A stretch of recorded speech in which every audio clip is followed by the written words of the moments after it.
The Shadow War. In the spring of 1940, as German panzer divisions rolled across France with devastating efficiency, a different kind of battle was being waged in the quiet halls of a Victorian mansion in the English countryside. While the world watched the drama of armies clashing on battlefields, a secret war of minds was unfolding at Bletchley Park, where brilliant mathematicians, linguists, and engineers were constructing what would become one of history's most sophisticated intelligence networks. This system, codenamed Ultra, would transform intercepted enemy messages into actionable military intelligence, fundamentally altering the course of World War II. The story of Ultra is not merely about breaking codes, it is about designing an entire ecosystem of technology, procedures, human expertise, and distribution networks that could turn encrypted gibberish into strategic advantage while maintaining absolute secrecy. The genesis of Ultra began not with the war itself, but with decades of careful groundwork laid by British intelligence services, who recognized early that future conflicts would be won as much by information as by firepower. The British Government Code and Cipher School, known by its innocuous acronym GCNCS, had been quietly monitoring developments in cryptography throughout the interwar period. When the German military adopted the Enigma machine for encrypting communications in the 1920s, British intelligence officers took notice. The Enigma, a commercial encryption device modified for military use, presented an unprecedented challenge. Unlike traditional codes that could be solved through frequency analysis and pattern recognition, the Enigma used electromechanical rotors to create billions of possible encryption keys, changing settings daily and sometimes multiple times per day. To the casual observer, Enigma encrypted messages appeared as random strings of letters, impenetrable and seemingly secure. The challenge facing British intelligence was multifaceted. First, they needed to understand the mathematics and engineering principles behind the Enigma machine. Second, they had to intercept German radio transmissions across multiple frequencies and locations. Third, and most dauntingly, they had to decrypt these messages quickly enough for the intelligence to remain actionable. A decoded message revealing enemy movements tomorrow was useless if those movements occurred today. Finally, and perhaps most crucially, they had to create a distribution system that could deliver this intelligence to military commanders while maintaining such strict security that the Germans would never suspect their supposedly unbreakable codes had been compromised. The solution to these challenges would require assembling an unprecedented team of talent, building revolutionary computing machinery, and designing operational procedures that balanced speed with security in ways never attempted before. Building the foundation, Bletchley Park and its pioneers. The transformation of Bletchley Park from a modest country estate into the nerve center of British intelligence operations began in earnest in 1938, when Admiral Hugh Sinclair, head of the Secret Intelligence Service, purchased the property with his own funds. The location, approximately 50 miles north of London, offered strategic advantages, close enough to the capital for coordination with military and government officials, yet remote enough to maintain secrecy. The estate's grounds could accommodate expansion as the operation grew, and the nearby railway station provided convenient but discreet access. What began as a small operation with a few dozen staff would eventually employ over 9,000 people at its peak, creating a self-contained city dedicated entirely to signals intelligence. The recruitment strategy for Bletchley Park reflected an unprecedented understanding that modern cryptanalysis required diverse expertise. Traditional intelligence services had relied primarily on career military officers and civil servants with classical educations. The organizers of Bletchley Park, led by Commander Alastair Denniston, cast a much wider net. They sought out mathematicians from Cambridge and Oxford, particularly those working in abstract fields like number theory and topology that might seem far removed from practical application. They recruited linguists who could not only translate German, but understood the nuances of military terminology, bureaucratic language, and regional dialects. They brought in chess champions, recognizing that the pattern recognition and strategic thinking required for chess mastery translated well to code breaking. They hired crossword puzzle experts, including champions from newspaper competitions, whose ability to see patterns in seemingly random letter combinations proved invaluable. Among the early recruits was Alan Turing, a 27-year-old mathematician from Cambridge whose theoretical work on computation and mechanical thinking had already marked him as one of the most brilliant minds of his generation. Turing arrived at Bletchley Park in September 1939, just days after Britain declared war on Germany. His colleague, Gordon Welchman, another Cambridge mathematician, would prove equally crucial in developing the organizational systems that made Ultra effective. Dilly Knox, a veteran codebreaker from World War I and a classical scholar, brought decades of cryptanalytic experience. Hugh Alexander, the British chess champion, would eventually head the team working on naval Enigma. These individuals represented just a fraction of the talent assembled at Bletchley Park, but they exemplified the interdisciplinary approach that made Ultra possible. The physical infrastructure at Bletchley Park grew organically in response to the operation's expanding needs. The main mansion housed administrative offices and some of the early code-breaking work, but as operations scaled up, a series of wooden huts were constructed across the grounds. Each hut became dedicated to specific tasks within the intelligence pipeline. Hut 6 focused on breaking German Army and Air Force Enigma messages. Hut 8, where Turing worked, concentrated on naval Enigma, which used more complex variations of the machine. Hut 3 processed and analyzed the decrypted messages from Hut 6, extracting military intelligence and preparing it for distribution. Hut 4 performed similar analysis for naval intelligence. Hut 11 housed the growing fleet of Bombe machines, electromechanical devices designed to test possible Enigma settings. This organizational structure reflected a sophisticated understanding of workflow optimization, with each stage of the process, interception, decryption, translation, analysis, and distribution, handled by specialized teams working in parallel. The work environment at Bletchley Park blended intense intellectual pressure with an almost collegiate atmosphere. Staff worked in rotating shifts to ensure 24-hour operations, often laboring through the night to decrypt time-sensitive messages. The secrecy requirements meant that workers in different huts often had little understanding of what their colleagues were doing, creating a compartmentalized structure where few individuals saw the entire picture. Yet within each hut, teams developed strong bonds forged by shared challenges and triumphs. The mix of academics, military personnel, and civilian volunteers created an unusual social dynamic. Brilliant mathematicians worked alongside debutantes, recruited for their German language skills. Career military officers collaborated with pacifist intellectuals who had joined the effort out of conviction that defeating Nazism justified their involvement. The Polish connection, building on earlier success. While Bletchley Park would become famous as the home of Allied code-breaking, the foundation for breaking Enigma had been laid years earlier by Polish cryptanalysts, whose contributions remained one of the war's most underappreciated stories. In the aftermath of World War I, the newly reconstituted Polish state found itself sandwiched between the Soviet Union and Germany, both of whom posed existential threats. This geopolitical reality made signals intelligence a matter of national survival.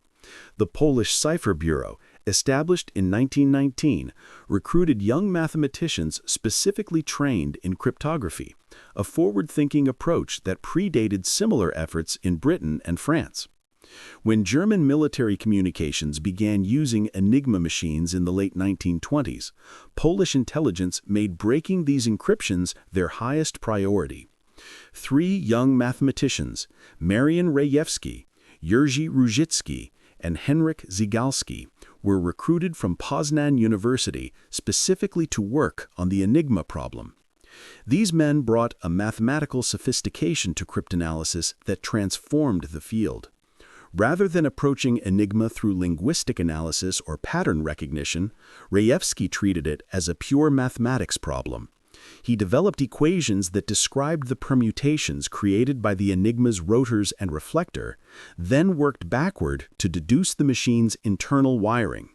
This approach represented a revolutionary shift in cryptanalysis methodology, one that would influence all subsequent code-breaking efforts. By 1932, Rejewski had achieved what many considered impossible. He had mathematically reconstructed the internal wiring of the military Enigma machine without ever having seen one. Using only intercepted messages and a commercial Enigma model obtained through intelligence channels, he worked out the exact positions of the 26 contact points inside the military rotors. This breakthrough allowed the Poles to build replica Enigma machines and begin reading German communications. For the next 7 years, Polish intelligence successfully read significant portions of German military traffic, providing their government with invaluable strategic intelligence during a period when Nazi Germany's aggressive intentions were becoming increasingly clear. The Polish cryptanalysts didn't just break the code. They developed mechanical devices to accelerate the decryption process. Rejewski designed the Bombe, an electromechanical machine that automated the testing of possible Enigma settings. The name reportedly came either from the ticking sound the machine made, reminiscent of a bomb, or from the ice cream bombs the cryptanalysts enjoyed at a local cafe. The Bombe consisted of 6 Enigma equivalents working in tandem, testing possible rotor positions until finding a match with the intercepted message's characteristics.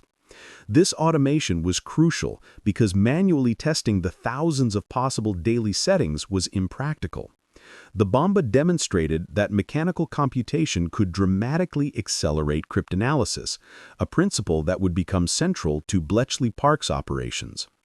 As the 1930s progressed, the Germans made their Enigma procedures increasingly complex. They added more rotors to choose from, increased the number of plugboard connections, and introduced additional wheels.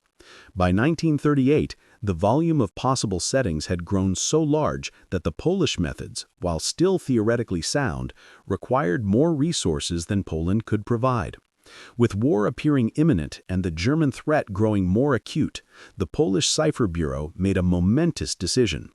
In July 1939, just weeks before Germany invaded Poland, Polish intelligence officials hosted a secret meeting with their British and French counterparts in the Kabaty Woods outside Warsaw. There, they shared everything they had learned about Enigma, the mathematical methods, the machine blueprints, and the Bombe concept. They even provided their allies with reconstructed Enigma machines.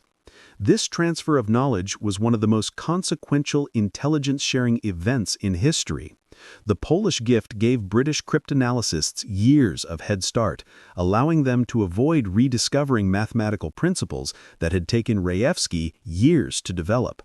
Equally important, the Poles demonstrated that Enigma could be broken, dispelling the defeatist attitude that the machine's complexity made it invulnerable. When Turing and his colleagues at Bletchley Park began their work, they built directly on the Polish foundation, adapting and extending the methods to handle the increasingly sophisticated German encryption procedures introduced during the war. Without the Polish contribution, Ultra might never have succeeded, or might have come too late to influence the war's outcome. Cracking the code, the mathematical battle. The challenge of breaking Enigma encryption required understanding both the machine's physical construction and the mathematical principles underlying its operation. An Enigma machine resembled a typewriter housed in a wooden box, but its internals were far more sophisticated. When an operator pressed a letter key, electrical current flowed through a plug board that could swap pairs of letters, then through a series of rotating wheels or rotors, each wired internally to scramble the letters in specific ways. The current then passed through a reflector that sent it back through the rotors via a different path, finally emerging as a different letter that lit up on a lamp board. This process created a substitution cipher, but unlike simple ciphers where A always becomes the same letter, Enigma cipher changed with every keystroke as the rotors advanced. The brilliance of Enigma's design lay in its astronomical number of possible settings. The German military version typically used 3 rotors selected from a set of 5, creating 60 possible rotor orders. Each rotor could be set to any of 26 starting positions, and the ring settings on each rotor added another layer of variability. The plug board connections, which could swap up to 10 pairs of letters, introduced billions more possibilities. The Germans changed these settings daily according to codebooks distributed to units, and sometimes changed them multiple times per day. The total number of possible settings exceeded 100 trillion. Testing every possibility was impossible. Even with the fastest mechanical computation of the era, checking all combinations would take longer than the age of the universe. The key to breaking Enigma lay in exploiting weaknesses in how the machine was used rather than attacking its mathematical strength directly. German operators followed strict procedures intended to ensure security, but these very procedures created patterns that cryptanalysts could exploit. Messages began with a preamble containing the date, time, and other metadata. Operators often used predictable phrases like weather reports or situation reports that followed standard formats. The German military's obsession with procedure and standardization, normally a strength, became a vulnerability. Additionally, the Enigma machine had a critical flaw built into its design. A letter could never encrypt to itself. This limitation, intended to prevent obvious security breaches, actually provided cryptanalysts with crucial information. If an intercepted message contained the letter Q in position 20, they knew the original plaintext did not have Q in that position. Turing's great insight was developing a method to exploit these weaknesses systematically. His approach, building on the Polish Bombe concept, involved looking for cribs, probable words or phrases that might appear in a message. If cryptanalysts suspected a message contained the word weather at a particular position, they could use this crib to test possible Enigma settings. The crib created constraints that dramatically reduced the number of settings to test. Turing designed an electromechanical machine, which he called a Bombe in honor of the Polish invention, that could automatically test rotor positions against a given crib.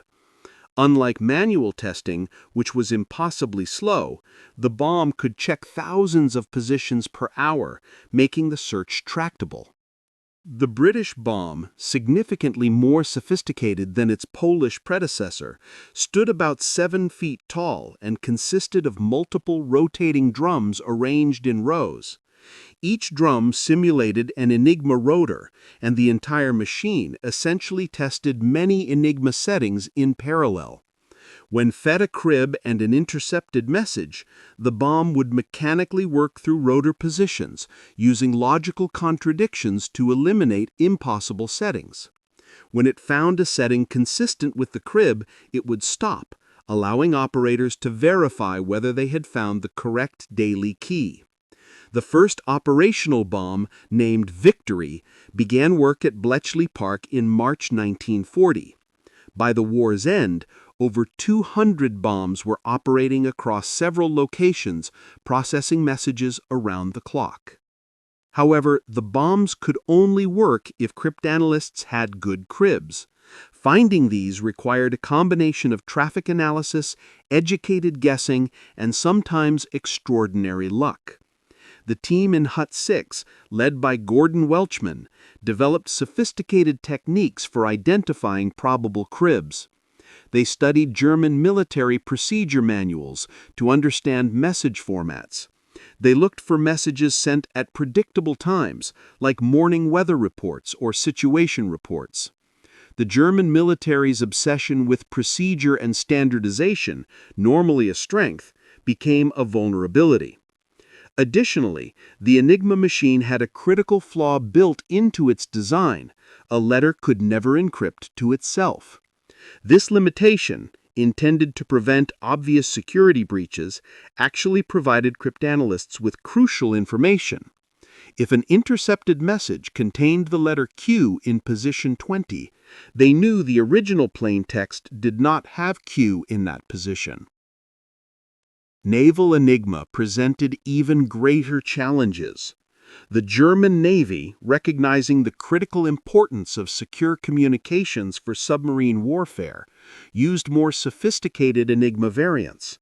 Naval machines had a choice of 8 rotors instead of 5, and used more plugboard connections. More critically, German naval operators maintained much stricter communications discipline, sending fewer messages and using more varied language, making cribs harder to find. Turing's team in Hut 8 struggled with Naval Enigma throughout 1940 and early 1941, making only sporadic progress. The breakthrough came partly through captures of codebooks and Enigma machines from German weather ships and submarines, and partly through Turing's development of statistical methods for breaking Enigma without cribs. The process of breaking Enigma messages evolved into a sophisticated production line. Intercepted messages arrived from listening stations scattered around Britain and the Mediterranean. The intercept operators, mostly women from the Women's Royal Naval Service and other auxiliary services, transcribed the radio signals they heard, noting frequencies, call signs, and signal strength. These raw intercepts went to the registration room at Bletchley Park, where they were cataloged and distributed to the appropriate huts based on the network they came from. The cryptanalysts examined each day's traffic looking for cribs and opportunities to break the daily settings. Once the settings were recovered, they could decrypt all messages sent with those settings that day. The decrypted messages went to the intelligence analysis teams, who translated them, extracted relevant information, and prepared reports for distribution. Gordon Welchman's innovation, the diagonal board. While Turing's Bombe provided the fundamental mechanism for testing Enigma settings, Gordon Welchman made a crucial innovation that dramatically increased the machine's efficiency. Welchman, a geometry expert from Cambridge, recognized that the Enigma's plugboard connections created additional constraints that could accelerate the search process. He developed what became known as the diagonal board, an enhancement to Turing's original Bombe design that exploited these constraints more fully. This innovation transformed the Bombe from a useful tool into a practical production system capable of breaking Enigma regularly and rapidly. The diagonal board worked by using contradictions in the plugboard connections to eliminate impossible settings more quickly. When testing a potential rotor position, if the implications of that position led to a letter needing to be connected to 2 different letters through the plugboard, a physical impossibility, that rotor position could be immediately rejected. Welchman's diagonal board automated this logic, allowing the Bombe to detect contradictions almost instantly and move to the next possibility without wasting time on impossible configurations. This seemingly simple enhancement increased the Bombe's speed by an order of magnitude, often reducing the time to find the correct setting from hours to minutes. Beyond his technical contributions to the Bombes, Welchman revolutionized the organizational structure of the code-breaking operation. He recognized that breaking the code was only the first step. The intelligence had to be extracted, analyzed, and distributed to be useful. Welchman designed a systematic approach to traffic analysis, studying the structure of German communications networks to understand relationships between units and identify high-priority messages. He created standardized procedures for handling the continuous flow of intercepts, ensuring that urgent messages received priority processing while routine traffic was handled efficiently in batches. His organizational innovations transformed Bletchley Park from a collection of brilliant individuals solving puzzles into a coordinated production system processing intelligence at scale. Welchman also pioneered the use of cribs derived from German procedural errors and human weaknesses. He established teams dedicated to studying German operating procedures, looking for patterns and exploitable regularities. When German operators made mistakes, sending test messages, transmitting the same content on multiple networks, or using predictable phrases, Welchman's teams cataloged these errors and used them to break subsequent messages. This approach required understanding not just mathematics and engineering, but psychology and organizational behavior. It meant thinking about the human beings on the other end of the transmission.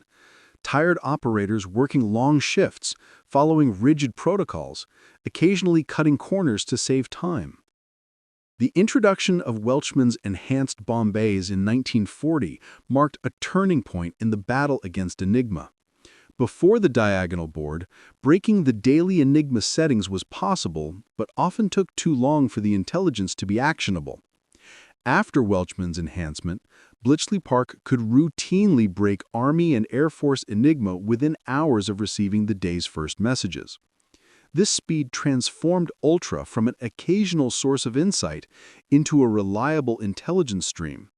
Military commanders could plan operations knowing they would receive regular updates on German dispositions and intentions.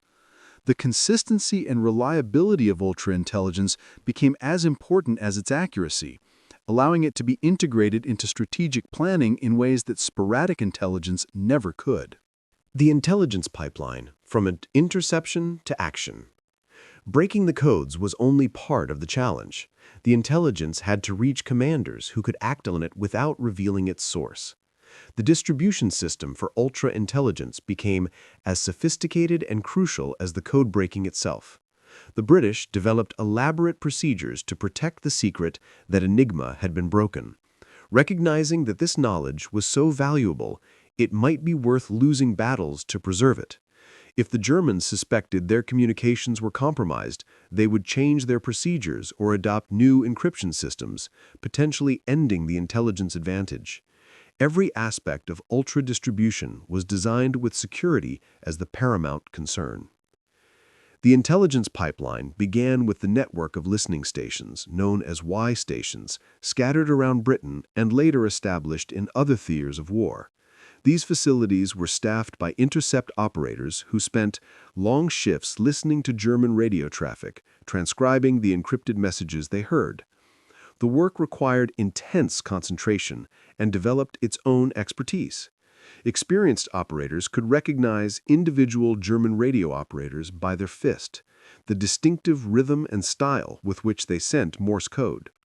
This ability to identify operators helped track unit movements and authenticate messages. The WWII stations operated around the clock, covering different frequency bands and geographical areas, ensuring comprehensive coverage of German communications. From the WWII stations, the raw intercepts flowed to Bletchley Park through a dedicated teleprinter network that ensured speed and security. The messages arrived at the registration room where they were logged, sorted by network, and distributed to the appropriate cryptanalytic sections. Speed was crucial at every stage. An encrypted message reporting a planned air raid for that afternoon was worthless if it arrived after the raid occurred. The entire pipeline, from interception to distribution, was optimized to minimize delays. Priority messages, identified by their preambles or originating networks, received expedited handling. Routine administrative traffic was processed in batches during quieter periods. Once cryptanalysts broke the daily settings and decrypted messages, the raw decrypts went to the intelligence analysis sections. HUT-3 for Army and Air Force material, HUT-4 for naval intelligence. Here, teams of intelligence officers, many of whom were German speakers with military backgrounds, translated the messages and extracted relevant information. This stage required deep expertise in German military organization, terminology, and abbreviations. A decrypt might mention AOK-7 in a context that was meaningless without knowing this referred to the 7th Army headquarters. The analysts maintained extensive card indexes and files tracking German units, their commanders, their locations, and their typical communication patterns. This institutional knowledge allowed them to place each decrypt in context and assess its significance. The intelligence officers in the analysis huts faced a constant challenge, extracting maximum value from the decrypts while revealing minimum information about the source. They couldn't simply forward raw decrypts to field commanders, because if such a message were captured, it would immediately compromise Ultra. Instead, they wrote reports that presented the intelligence as if it came from conventional sources. A decrypt revealing German tank positions might be reported as reliable intelligence suggests, or attributed to a well-placed source. The reports were carefully worded to present actionable intelligence while obscuring that it came from decrypted communications. This required not just translation skills, but the ability to think like the intelligence consumer and provide exactly the information needed for decision-making. Distribution of ultra-intelligence used a system of special liaison units, or SLUs, that were attached to major military headquarters. These small teams, typically consisting of an intelligence officer and a few support staff, received ultra reports via secure channels and briefed authorized commanders. The SLU officers were specially cleared and trained in the security procedures essential to protecting the source. They often briefed commanders verbally rather than providing written reports that might be captured. When written reports were necessary, they were printed on special paper that could be quickly destroyed, and commanders had to return them after reading. The number of people cleared for Ultra was kept to an absolute minimum. Even highly placed officers were denied access if they didn't absolutely need it for their commands. The security procedures around Ultra were extraordinarily strict. Commanders who received Ultra intelligence were forbidden from acting on it directly if so doing might reveal the source. If Ultra revealed an imminent German attack, the defending force couldn't simply retreat to prepared positions. That might alert the Germans that their communications were compromised. Instead, commanders had to arrange for reconnaissance aircraft or patrols to discover the threat through conventional means, providing cover for the actual intelligence source. This requirement sometimes meant accepting tactical disadvantages to preserve strategic advantage. A convoy might have to maintain course despite Ultra warning of submarines ahead, while secretly arranging for additional escorts to appear as if by chance. There were instances where the need to protect Ultra secret led to agonizing decisions. The most famous example, though its details remain disputed, involves the German bombing of Coventry in November 1940. Ultra provided advance warning of the raid, but British authorities did not order a general evacuation or move air defenses into obvious positions that would alert the Germans that their plans were known. Whether this was the right decision remains debated, but it illustrates the ruthless calculus required to protect the intelligence source. Every use of ultra-intelligence required weighing the immediate military advantage against the risk of compromise. This balance between exploitation and protection was maintained throughout the war, testament to the discipline and sophistication of the intelligence system. Technical evolution, Colossus and the Lorenz cipher. While the Enigma machines were used for tactical communications at division level and below, the German High Command used a different, even more sophisticated encryption system for strategic communications. The Lorenz cipher machine, called Tunny by British intelligence, employed 12 wheels instead of Enigma's 3 to 5 rotors, creating encryption of far greater mathematical complexity. Breaking Tunny would require moving beyond electromechanical computation to something entirely new, the world's first programmable electronic digital computer. The machine built to crack Tunny, called Colossus, represented a quantum leap in computing technology and a crucial component of the ultra-intelligence network. The Lorenz machines were used for communications between Hitler's headquarters and his army group commanders, carrying the highest-level strategic intelligence, war plans, force allocations, assessments of Allied capabilities, and orders for major operations. This traffic was transmitted via radio teletype rather than Morse code, allowing faster communication of longer messages. British intercept operators recorded these transmissions without understanding their content, creating vast amounts of encrypted data. For months, this material remained impenetrable. The breakthrough came in August 1941, when a German operator made a catastrophic error. After transmitting a long message, he was asked to retransmit it.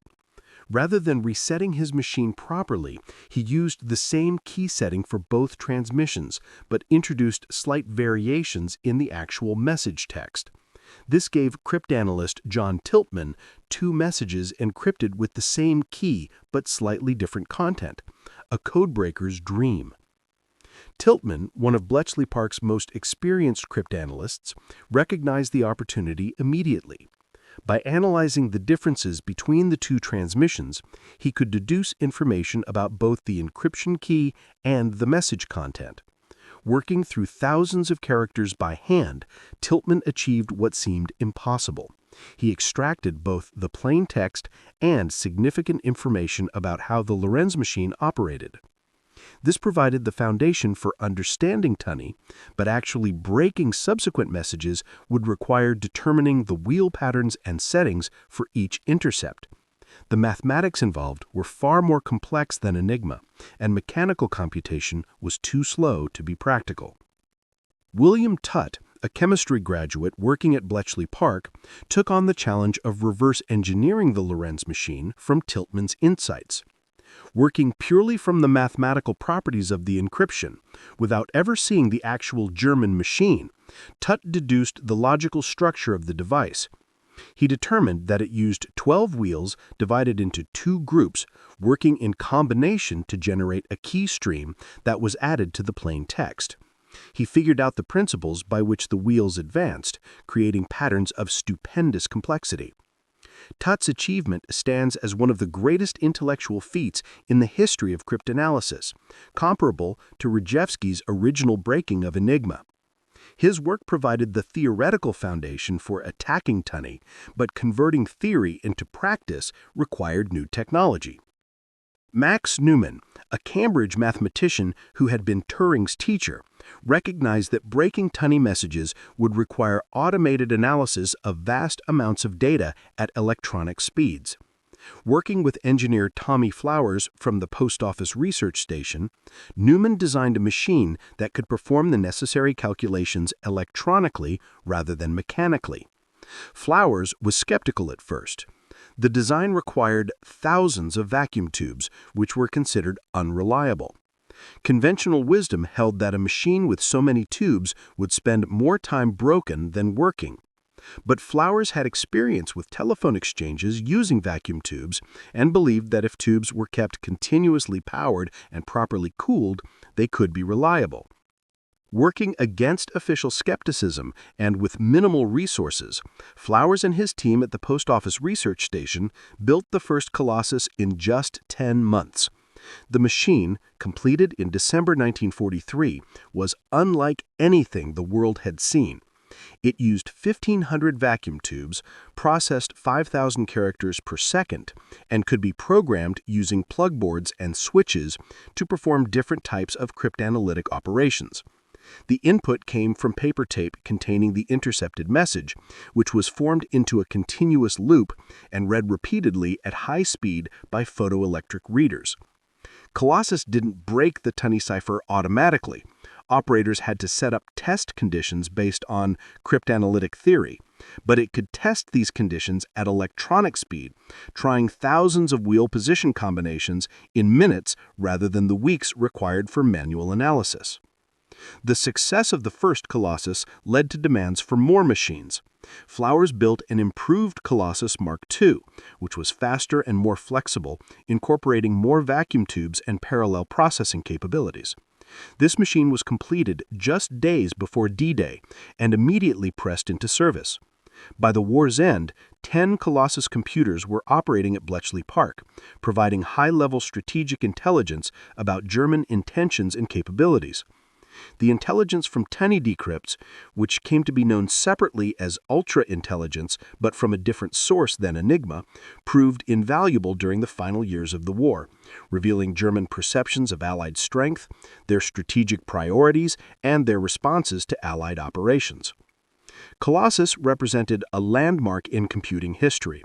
While not a general-purpose computer in the modern sense, it was designed specifically for cryptanalysis.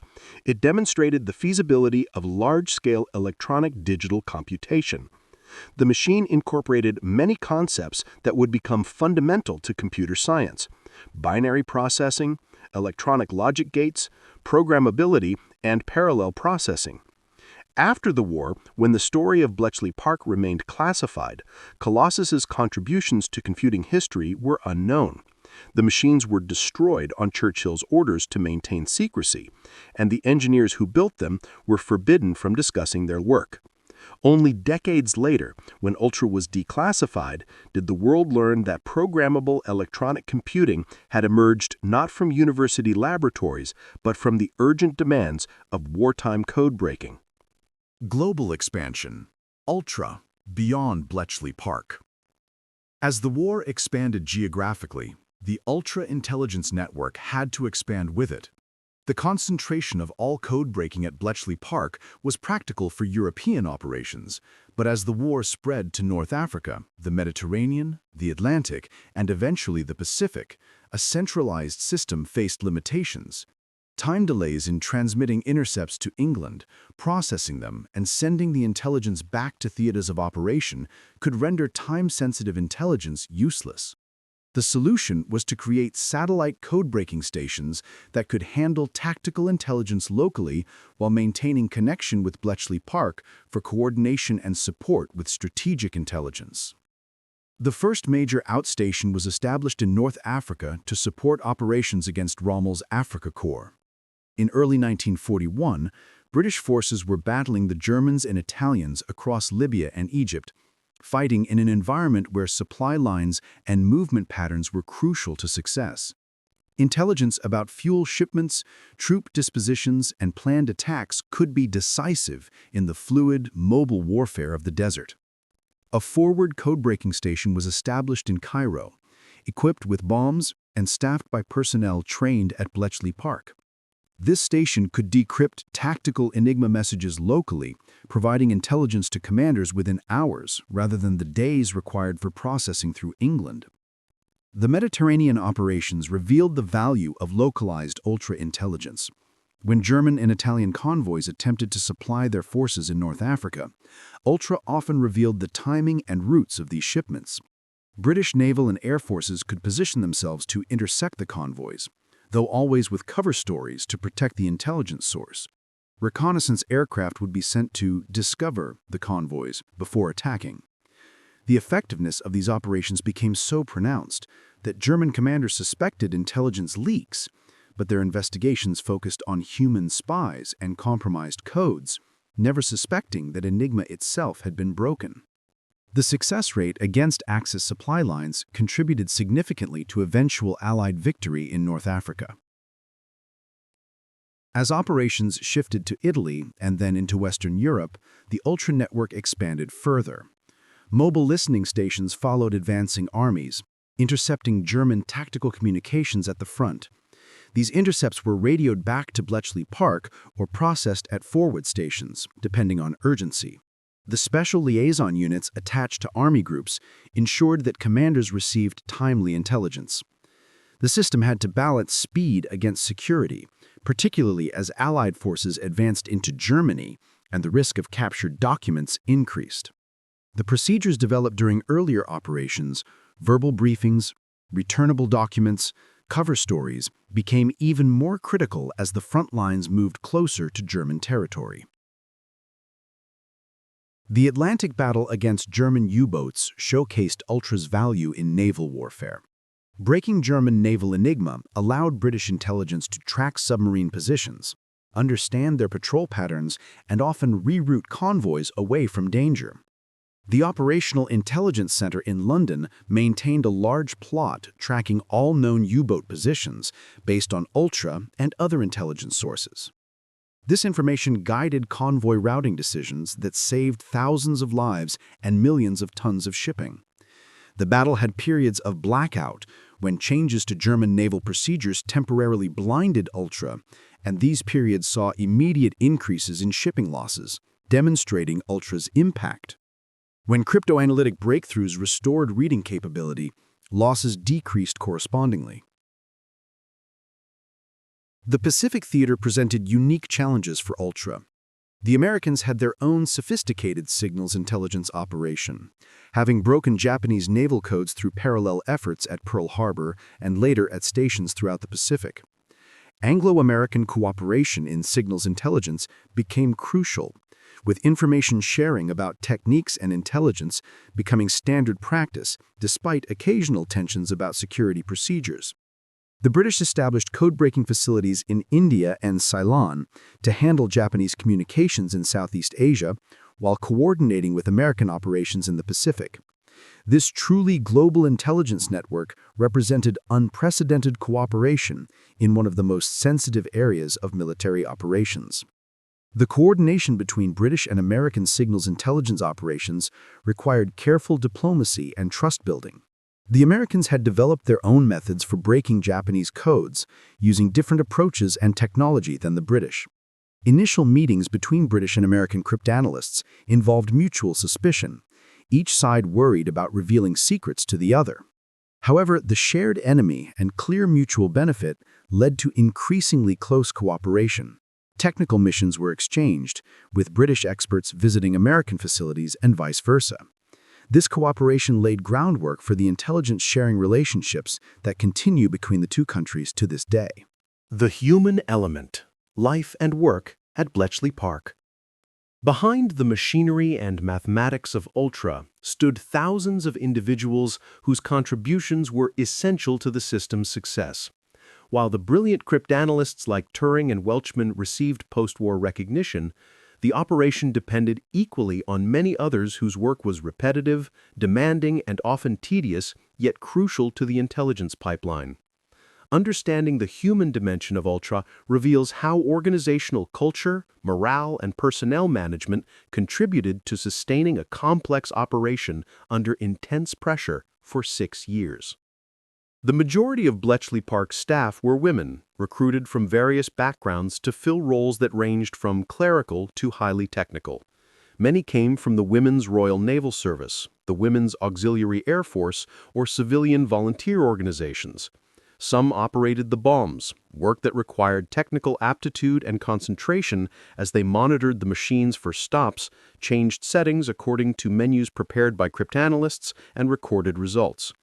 Others worked in the registration room, cataloging the thousands of intercepts that arrived daily, ensuring each was properly logged and routed. Some served as typists and clerks, producing the intelligence reports and maintaining the vast card indexes that tracked German units and communications patterns.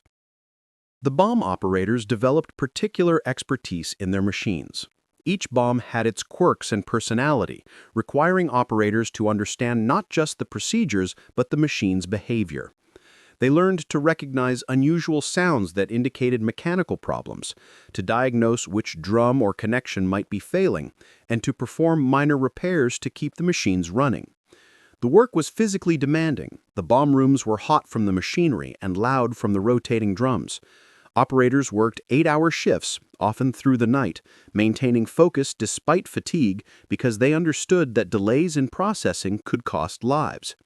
Many of these women had only vague ideas about what the machines actually did. They knew they were testing something related to German codes, but the full picture remained unclear. The social dynamics at Bletchley Park reflected the unusual circumstances of the operation. The mix of military personnel, civil servants, and civilian academics created an environment unlike traditional military installations or government offices.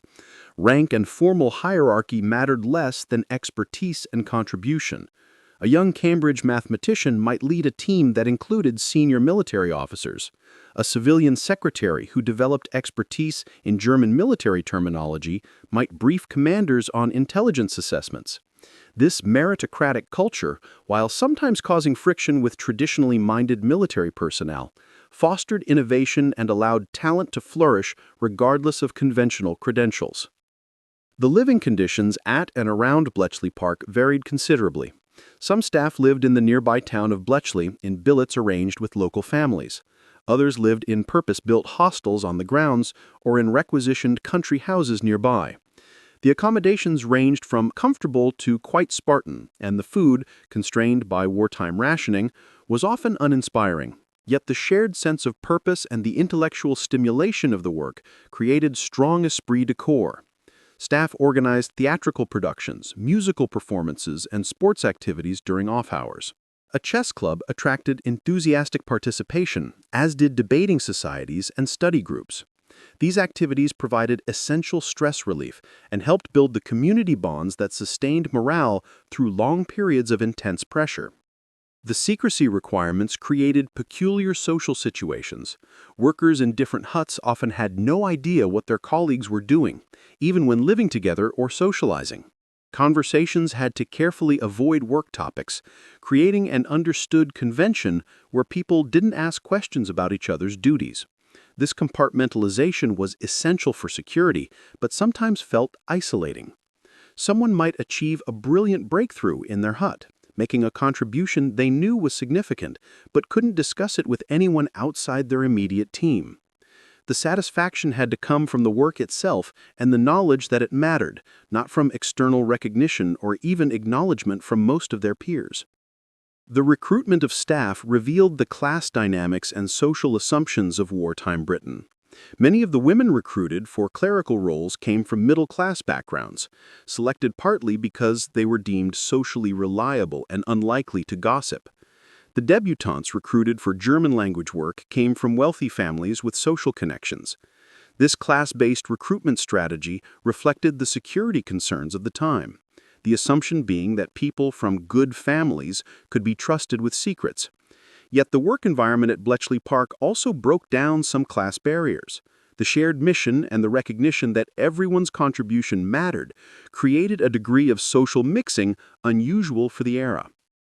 The cryptanalysts themselves came from diverse backgrounds within academia. Turing was famously eccentric, cycling to work wearing a gas mask during hay feeder season and chaining his tea mug to a radiator to prevent theft. Other mathematicians brought their own quirks and working styles. Some preferred to work alone, scribbling equations on paper for hours. Others thrived in collaborative problem-solving sessions, filling blackboards with group brainstorming. The management at Bletchley Park generally accommodated these different approaches, recognizing that forcing conformity might stifle the creativity essential to breaking new codes. This tolerance for individual working styles was unusual in military and government organizations and contributed to Bletchley Park's innovative culture. The stress of the work took its toll on many staff members. The pressure of knowing that delays might cost lives, combined with the impossibility of discussing this burden with anyone outside the operation, created psychological strain. The rotating shift work disrupted sleep patterns and social relationships. Some staff experienced breakdowns and had to be temporarily or permanently reassigned. The management gradually recognized the need for rest and rotation, arranging for staff to take periodic leave and creating recreation facilities on site. The station's medical staff became adept at recognizing signs of excessive stress and recommending interventions before problems became severe. Despite the hardships, many who worked at Bletchley Park remembered it as the most meaningful period of their lives. The combination of intellectual challenge, clear purpose, and the knowledge that their work directly contributed to defeating Nazism created powerful motivation. The friendships forged under these circumstances often lasted lifetimes. Marriages between staff members were common, creating families bound by shared secrets they couldn't discuss for decades. When the Official Secrets Act finally permitted veterans to discuss their work in the 1970s, many attended reunions where they could finally share stories and compare experiences, discovering for the first time what colleagues in other huts had been doing. Impact on military operations. Ultra in action. The true measure of Ultra's success lies in its impact on military operations throughout the war. Quantifying this impact precisely remains challenging. Intelligence rarely wins battles by itself, but rather shapes the conditions under which battles are fought.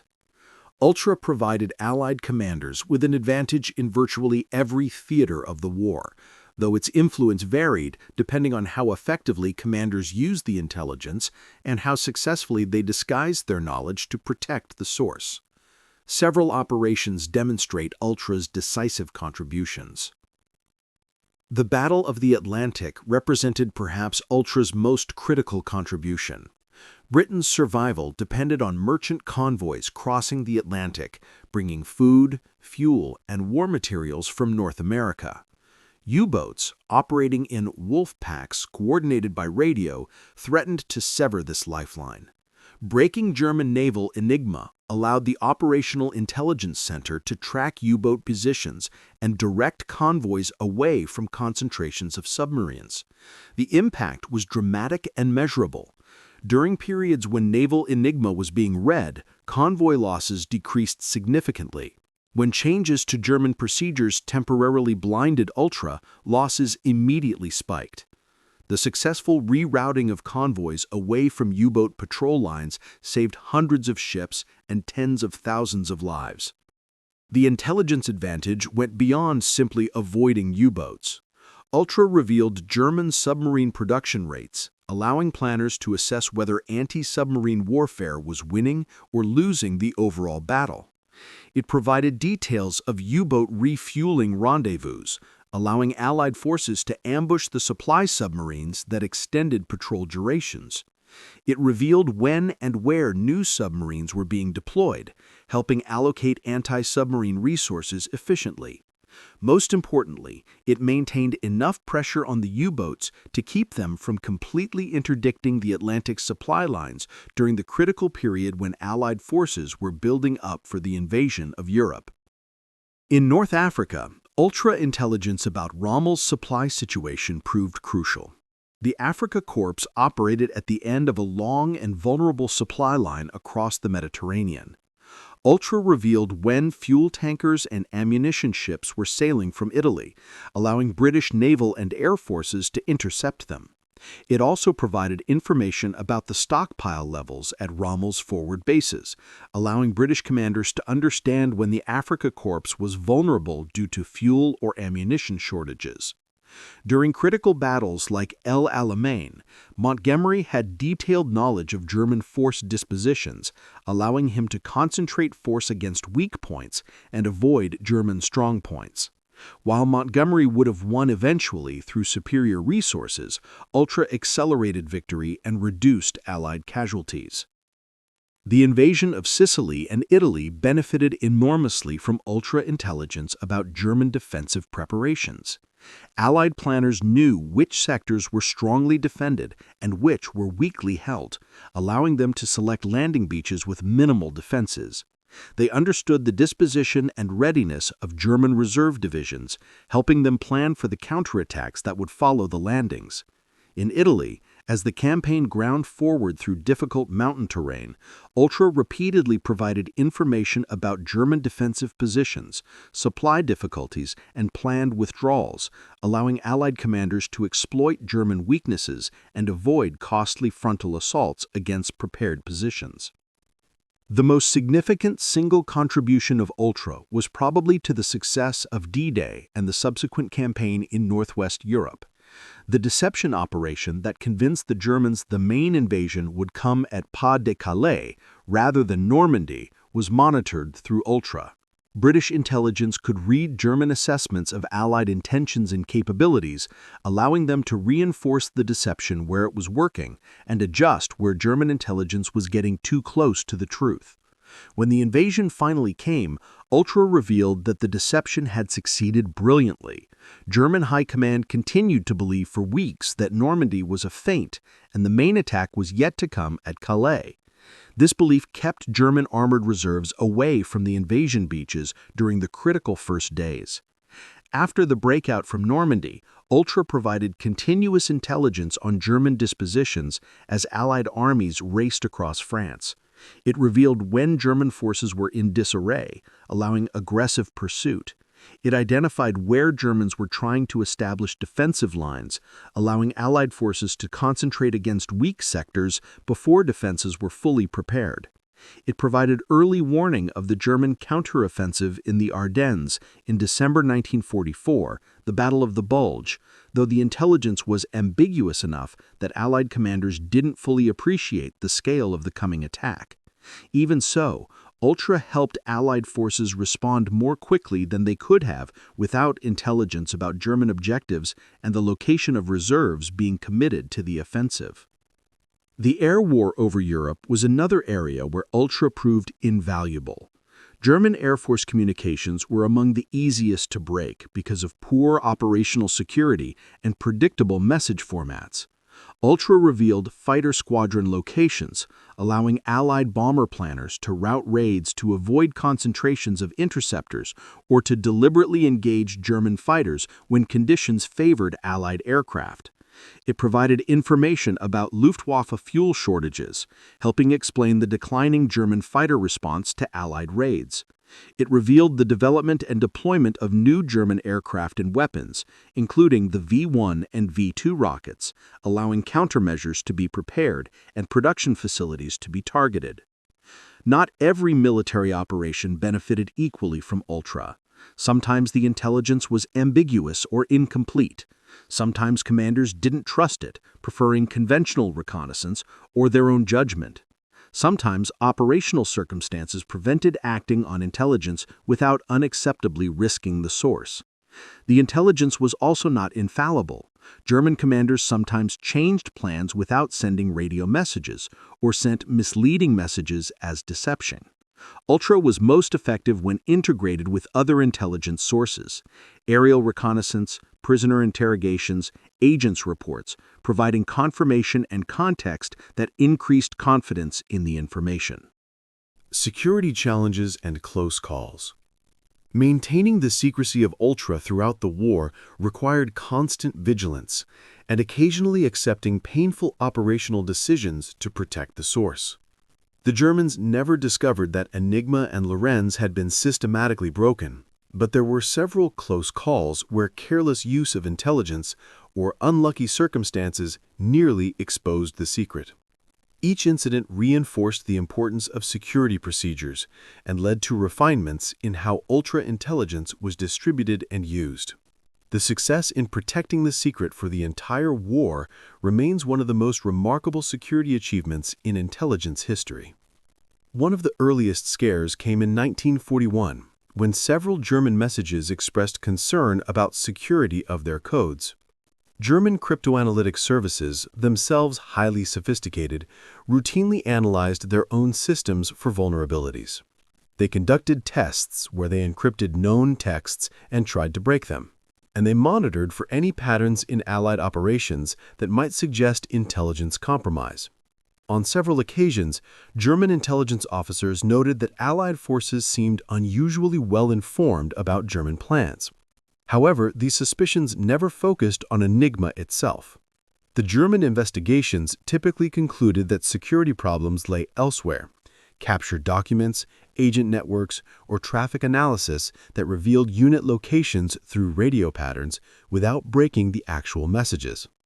The German faith in Enigma's security stemmed partly from the machine's genuine mathematical sophistication and partly from institutional pride. The Enigma system had been thoroughly reviewed by German cryptographic experts who confirmed its theoretical strength. Military authorities had been assured this system was unbreakable, and this assurance became an article of faith. When evidence suggested Allied intelligence seemed too good, the German response was to tighten operating procedures, adding plug-board connections, introducing new rotors, changing key distribution procedures, rather than questioning Enigma's fundamental security. These enhancements complicated the cryptanalysts' work at Bletchley Park, but never closed the door entirely because the basic vulnerabilities in how Enigma was used remained exploitable. There were specific incidents where Allied actions came dangerously close to revealing Ultra. In one case, British forces attacked a German convoy in the Mediterranean with such precise timing and positioning that German commanders became suspicious. An investigation was launched, and for several weeks, British intelligence worried that the security of Ultra might be compromised. The Germans eventually concluded that the leak came from Italian sources. Their Italian allies were suspected of poor security and possible infiltration by British agents. This fortuitous misdirection preserved Ultra, but it led to stricter rules about how convoy intelligence could be used, requiring reconnaissance aircraft to make visual contact before any attack. Another close call came during the Battle of the Atlantic, when Admiral Donitz, commanding the U-boat force, became convinced that British convoys were being routed around his submarine patrol lines with uncanny accuracy. He ordered an investigation into whether Enigma might be compromised. German cryptanalysts examined the system thoroughly and concluded it was secure. They attributed British success to radar, radio direction finding of U-boat transmissions, and possibly agents reporting submarine departures from French ports. Again, institutional faith in Enigma's invulnerability protected Ultra. But the incident led to introduction of a four-rotor Enigma for U-boat communications, which temporarily blinded British codebreakers until the new variant could be broken. The strictest security procedures applied to protecting the fact that high-level German communications were being read through Colossus and Tunney breaks. Strategic intelligence about German high command decisions, force deployments, and appreciation of the overall war situation was extraordinarily valuable, but also extraordinarily sensitive. If the Germans suspected these communications were compromised, they might cease using radio teletype for high-level messages, reverting to landlines or courier systems that couldn't be intercepted. Every use of strategic ultra-intelligence was carefully evaluated to ensure it could be explained through other sources.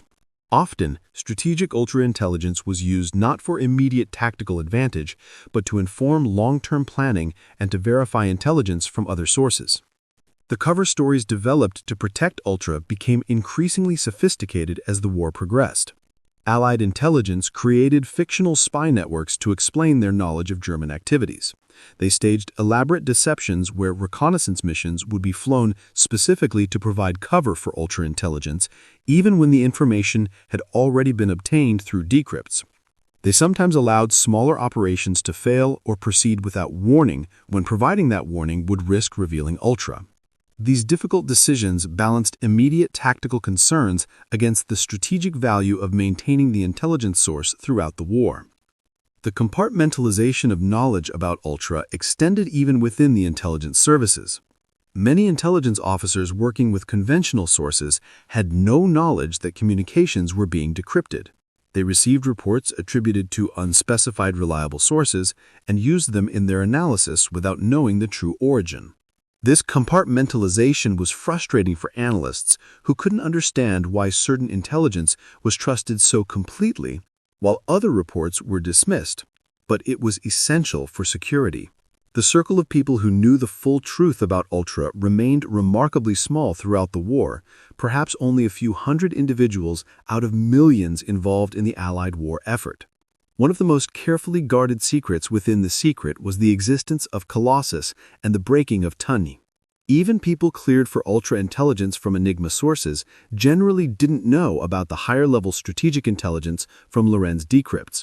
After the war, when Churchill ordered the destruction of most Colossus machines and continued strict classification of their very existence, this double layer of secrecy meant that the most advanced computing achievement of the war remained completely unknown for nearly 3 decades.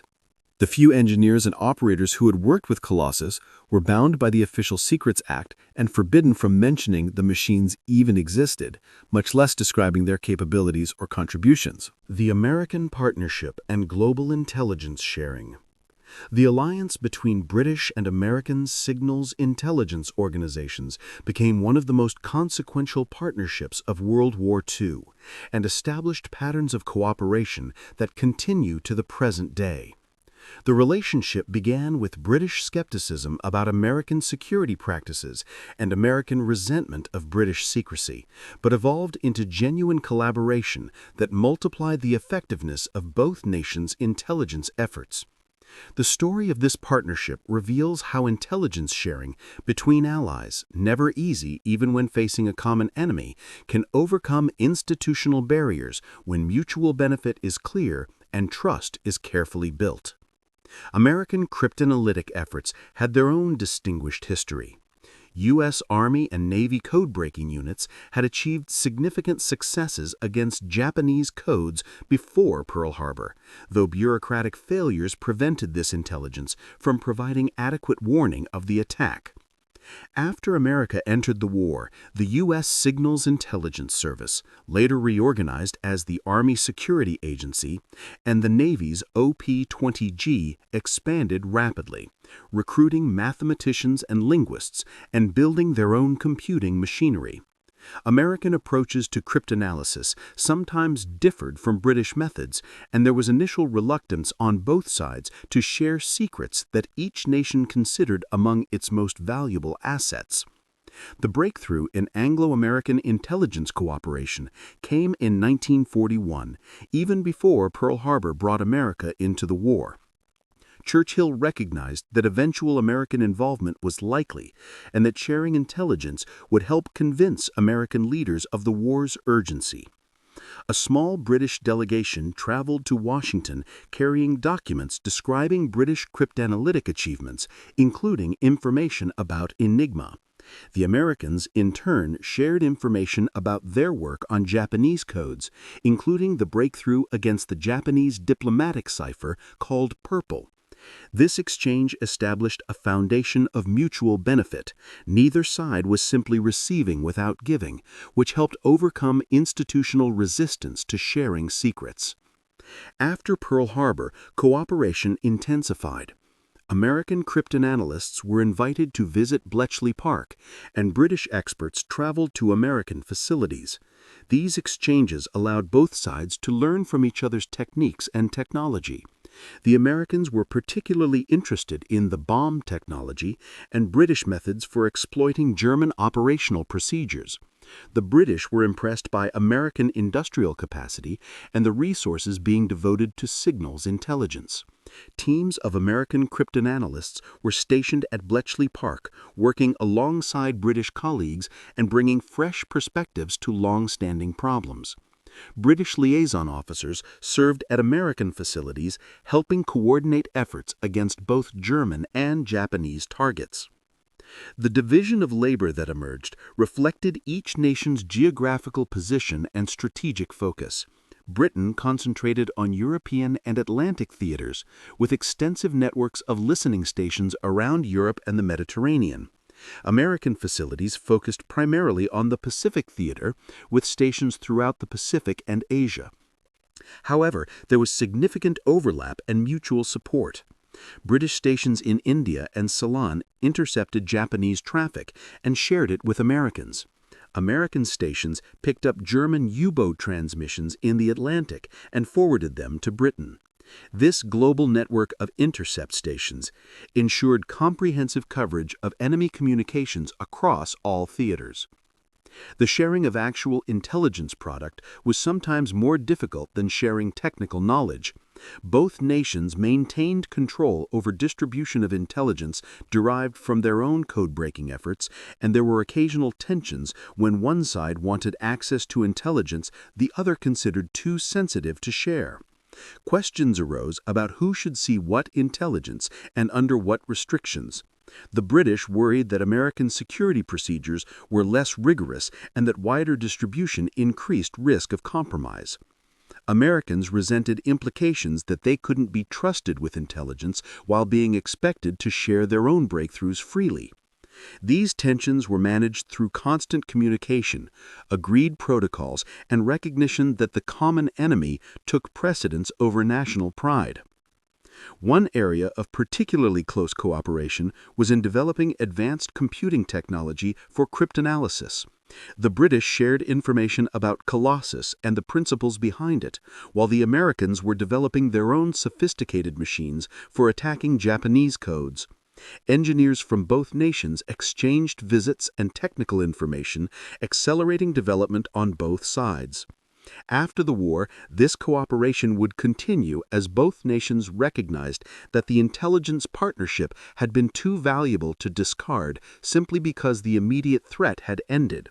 The formal intelligence sharing arrangement known as the UK-USA Agreement, established in 1946, institutionalized the wartime cooperation and extended it to other English-speaking allies, including Canada, Australia, and New Zealand.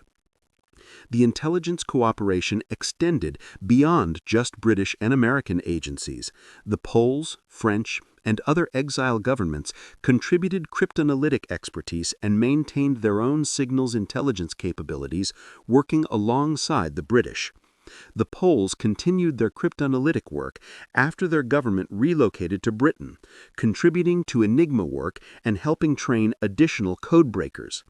Free French cryptanalysts worked on codes used by Vichy French forces and Italian codes.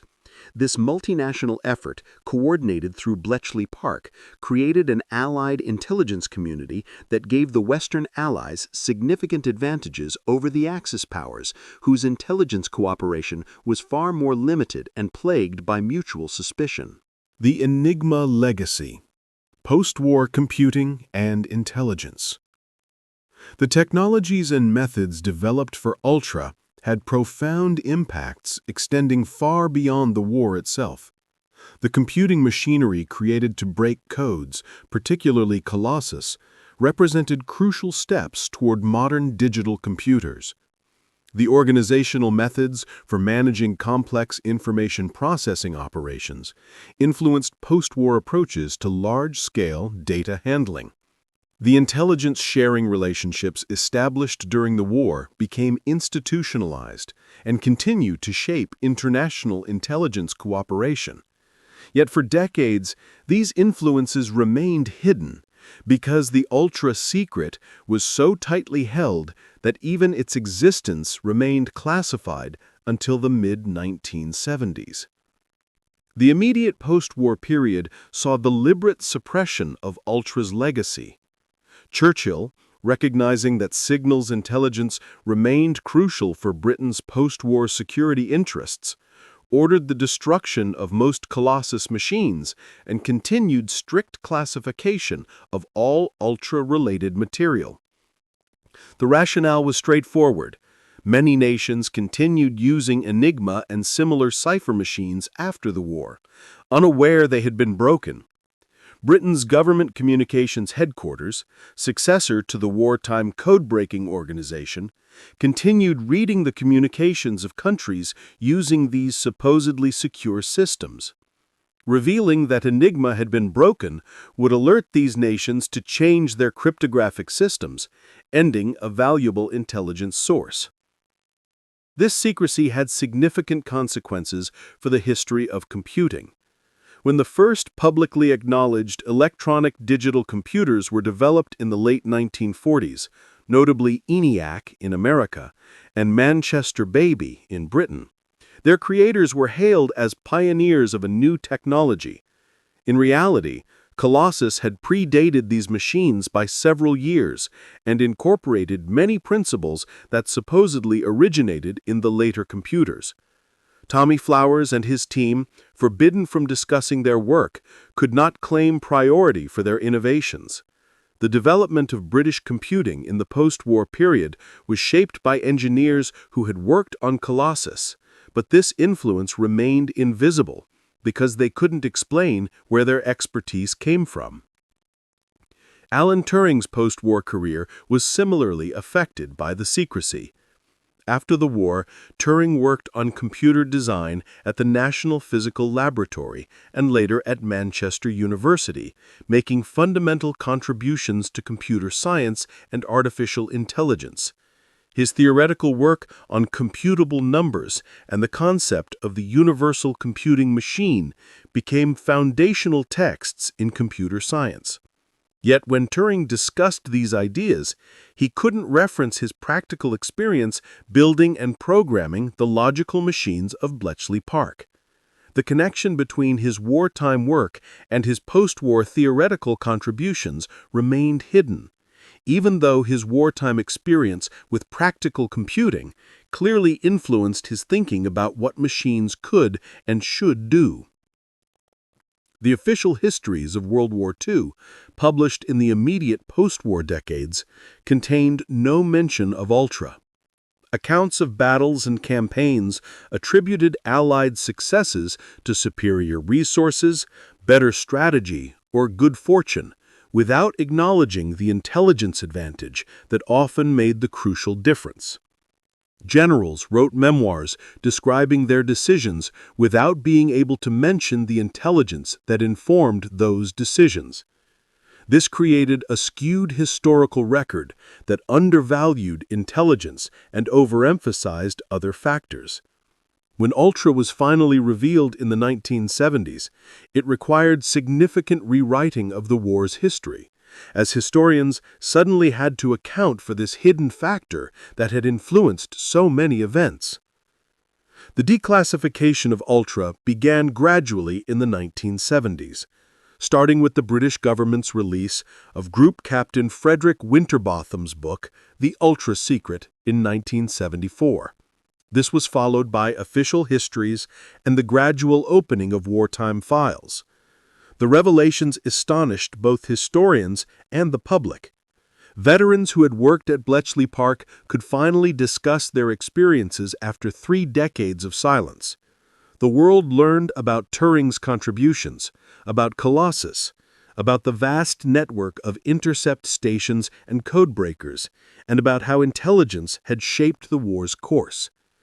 The reassessment of military operations in light of ultra-intelligence became a major historical project that continued for decades. The intelligence-sharing relationships established during the war evolved into permanent arrangements. The UK-USA Agreement, formerly known as the British-US Communication Intelligence Agreement, created a framework for ongoing cooperation in signals intelligence that persists today. This partnership, sometimes referred to as Five Eyes after Canada, Australia, and New Zealand joined as full partners, represents the closest intelligence sharing relationship between nations in history.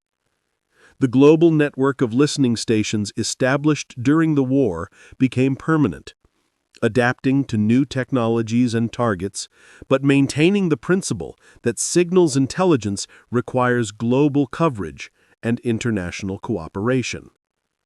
The methods developed at Bletchley Park for managing large-scale information processing operations influenced post-war approaches to data handling in many fields. The card index systems for tracking units and patterns, the workflow designs that moved information efficiently from interception through analysis to distribution, and the personnel management approaches that combined specialists in interdisciplinary teams, all found applications beyond intelligence. Businesses dealing with large amounts of information, government agencies managing complex operations, and researchers analyzing large data sets all benefited from organizational innovations originally developed to handle the flood of intercepts arriving at Bletchley Park. The cryptographic lessons of Ultra influenced post-war development of cipher systems.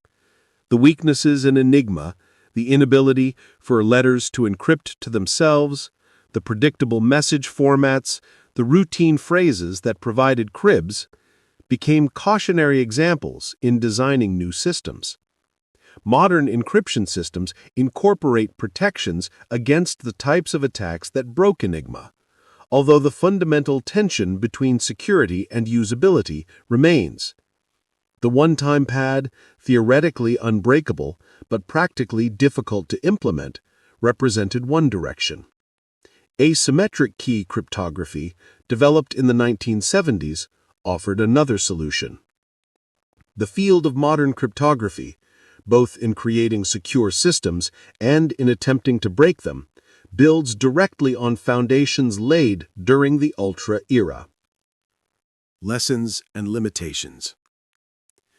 The Ultra story offers valuable lessons about intelligence, technology, organization, and secrecy, but it also reveals important limitations and caveats. Intelligence, however good, doesn't guarantee victory. It must be properly used, and operational capabilities must exist to exploit it. The most brilliant code breaking means nothing if commanders don't trust the intelligence or if forces lack the capability to act on it. Ultra provided enormous advantages to the Allies, but these advantages had to be skillfully employed to translate into operational success. One limitation was the incompleteness of Ultra coverage. Not all German communications used Enigma or Lorenz. Lower-level tactical communications might use hand codes that Bletchley Park couldn't break in useful timeframes. Some units maintained better communication security than others, sending less traffic or using it more carefully. Some critical information never appeared in communications at all. Hitler's most sensitive discussions were conducted face-to-face without radio traffic. Ultra was extraordinarily valuable, but never provided complete visibility into German thinking and activities. It had to be combined with other intelligence sources, reconnaissance, prisoner interrogations, agents, and captured documents to create a comprehensive picture. The time factor also imposed limits. Even with bombs and later Colossus accelerating the breaking process, there were delays between message transmission, interception, decryption, analysis, and distribution to commanders who could act on it. Tactical intelligence about imminent attacks or movements might arrive too late to be useful if the cryptoanalytic work took too long. This time pressure drove many of the innovations at Bletchley Park. Faster bombs, more parallel processing, streamlined workflows. Yet there were always messages that couldn't be broken quickly enough or where the intelligence arrived after the events it described had already occurred. Another limitation came from deception and misdirection. The Germans, while never suspecting Enigma was systematically broken, did understand principles of information security and sometimes used communications to mislead. They would reference fictitious operations, exaggerate their strength, or otherwise plant false information, knowing communications might be intercepted.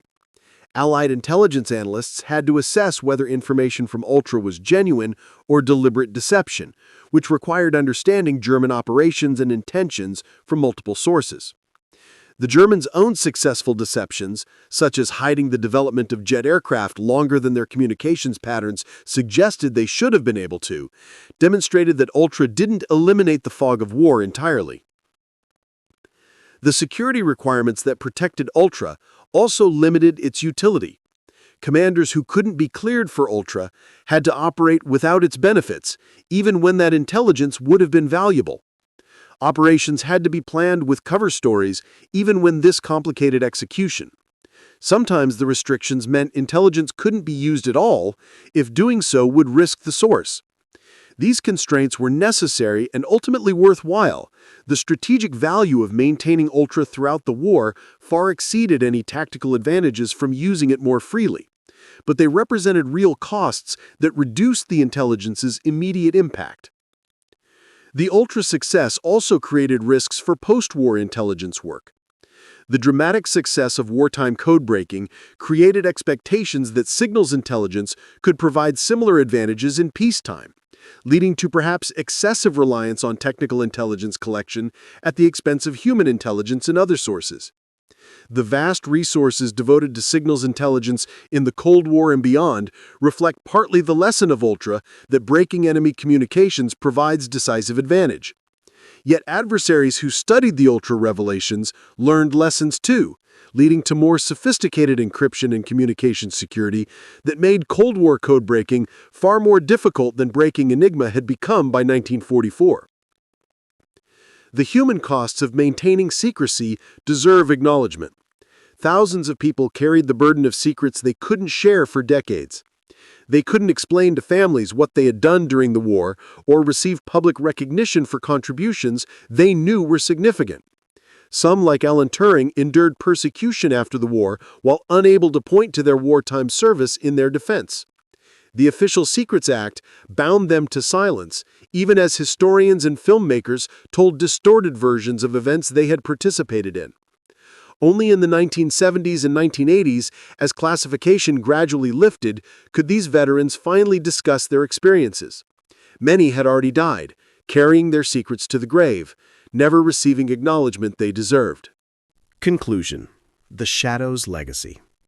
The Ultra Intelligence Network represents one of the most remarkable achievements in the history of warfare and intelligence. The combination of mathematical brilliance, engineering innovation, organizational sophistication, and human dedication created a system that provided the Western Allies with crucial advantages throughout World War II. From the early Polish breakthroughs through the development of Bombes and Colossus to the global distribution network that put intelligence in commanders' hands, Ultra exemplified how technology, organization, and human expertise could be integrated to solve seemingly impossible problems. The impact on the war's outcome remains debated. Some historians argue Ultra shortened the war by years, while others suggest it primarily reduced Allied casualties rather than changing the ultimate result. The truth likely lies between these extremes. Ultra didn't win the war by itself, but it gave Allied commanders advantages they exploited skillfully, saving lives and accelerating victory. The Battle of the Atlantic might have turned differently without intelligence guiding convoy routing. D-Day success depended partly on deception that Ultra confirmed was working. The advance across Europe benefited continuously from intelligence about German dispositions and intentions. While the Allies' superior industrial capacity and manpower would likely have prevailed eventually, Ultra's contribution to the speed and cost of victory was substantial. Beyond its immediate military impact, Ultra's legacy shaped the post-war world in profound ways. The computing technology developed for code-breaking helped birth the digital age, even though this connection remained hidden for decades. The intelligence-sharing relationships forged during the war became permanent frameworks for cooperation that continue influencing international relations. The organizational methods for handling large-scale information processing found applications in many fields. The lessons about cryptography and communication security influence the development of modern encryption systems that protect everything from diplomatic communications to financial transactions. The Ultra story also reminds us that history often has hidden dimensions that only become visible decades later. For 30 years, the world understood World War II without knowing about one of the crucial factors that shaped it. When the secret finally emerged, it required fundamental reassessment of events, decisions, and personalities. This should inspire humility about our understanding of contemporary events. There may be factors and influences operating today that won't become known for decades, and the history we write now may require substantial revision when today's secrets eventually emerge. The people who designed and operated the Ultra Intelligence Network accomplished something extraordinary under immense pressure with imperfect technology and incomplete information. The mathematicians who broke supposedly unbreakable codes, the engineers who built computing machines years before such machines were thought possible, the operators who maintained those machines through long nights, the analysts who extracted meaning from decrypts, and the distribution specialists who got intelligence to commanders who could use it, all contributed to a system greater than any individual. Their achievement demonstrates what can be accomplished when brilliant minds are focused on clear purposes with adequate resources and appropriate organization. In the decades since Ultra was revealed, it has become a cultural touchstone representing intelligence triumph and the power of code-breaking. Films, books, and television programs have dramatized the Bletchley Park story, making Turing and his colleagues cultural icons. While this popular attention has sometimes simplified or romanticized the reality, it has also brought recognition to previously unsung heroes and acknowledgement that intellectual work can be as decisive as battlefield valor. The transformation of Bletchley Park into a museum and education center ensures that future generations can learn about this remarkable chapter in history. The ultimate lesson of Ultra is that information can be as powerful as weapons, that intelligence properly gathered, analyzed, and used can decisively influence conflicts, and that protecting sensitive sources while exploiting them requires sophisticated systems and disciplined practices. In our modern age, where information flows in unprecedented volumes through vulnerable digital networks, the principles established by the Ultra Network remain relevant. The balance between security and accessibility, between speed and thoroughness, between exploitation and protection continues to challenge intelligence organizations. The Ultra story provides a historical example of how these challenges can be met, offering both inspiration and cautionary lessons for those facing similar problems in vastly different technological contexts. The Codebreakers at Bletchley Park and their colleagues around the world fought a shadow war that most of their contemporaries never knew existed. They worked in secret, without recognition, under immense pressure, knowing that mistakes could cost lives, but unable to discuss their burdens with anyone outside their closed circle. Their success required not just individual brilliance, but collective effort, organizational excellence, technological innovation, and above all, the ability to maintain absolute secrecy while operating at massive scale over 6 years of war. That they succeeded so completely, keeping the secret not just from the enemy, but from historians for 30 years after the war, makes their achievement all the more remarkable. The Ultra Intelligence Network stands as a monument to what can be achieved when necessity drives innovation, when diverse talents unite around common purpose, and when organizations create conditions where genius can flourish and contribute to causes larger than any individual.